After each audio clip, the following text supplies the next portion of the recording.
السلام عليكم ورحمة الله وبركاته. ازيكم عاملين ايه؟ يا رب تكونوا بخير. النهارده هنعمل الكيكة التايجر. نشوف المقادير. معانا 4 بيضات، باكوين فانيليا، وكيس بيكنج باودر، 3 معالق كاكاو، ومعلقة خل، وكل المقادير بدرجة حرارة المطبخ. 3 كوبايات دقيق، كوباية ونص سكر، كوباية زيت، وكوباية لبن. نحط البيض مع الخل والفانيليا ونحط السكر ونضربهم بالمضرب لحد ما الخليط لحد ما يفتح معانا الدرجة اللي انتوا هتشوفوها دلوقتي. وبعد كده هنزل عليها بالزيت تدريجا حبة بحبة كده زي ما انتوا شايفين، حبة بحبة لحد ما الخليط يندمج معاه.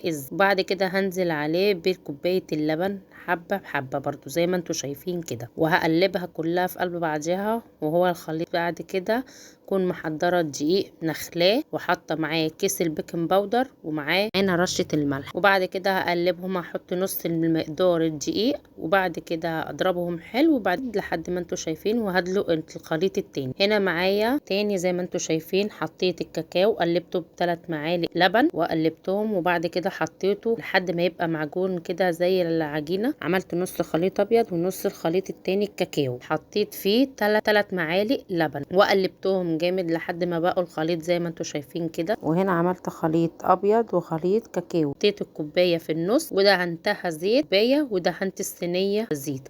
هنا الصينيه معانا مقاسها 30، ونزلت عليها بحبه خليط الابيض وحبه خليط الكاكاو، واحده من دي واحده من دي عشان خاطر يدونا شكل الورده. وهنا كنا مشغلين الفرن قبل ما نبدا في الكيك، وبعد كده فرن على 200 ومن 45 ل 50 دقيقه. وبعد كده عملت خيوط كده زي ما انتوا شايفين في قلب الصينيه. كانت طعمها اللهم بارك، كانت جميله ومظبوط السكر بتاعها. ولو عايزينه يبقى مسكر تزودي نص كوبايه سكر. بصوا الكيكه هشه معانا وطعمها جميل. هنا انا ما اول ما طلعتها قلبتها على طول وهي سخنه، عشان كده المقطع اللي هي اول ما طلعت ما صورتهاش معلش. بس قلبتها بالصينيه وبعد كده قطعتها خرز زي ما انتوا شايفينها كده. ما تنسوش تعملوا لي لايك وشير وسبسكرايب، وتقولوا لي متابعيني من انهي بلد، ويا ريت تشاركوا الفيديو عشان الكل يستفيد كده. بعد ما خلصنا وصفتنا بتاعه النهارده وده الشكل النهائي لاكلتنا، اتمنى تجربوها وتقولوا لي رايكم في الكومنتات. استنوني الفيديو الجاي بوصفه جديده ان شاء الله. السلام عليكم ورحمه الله وبركاته.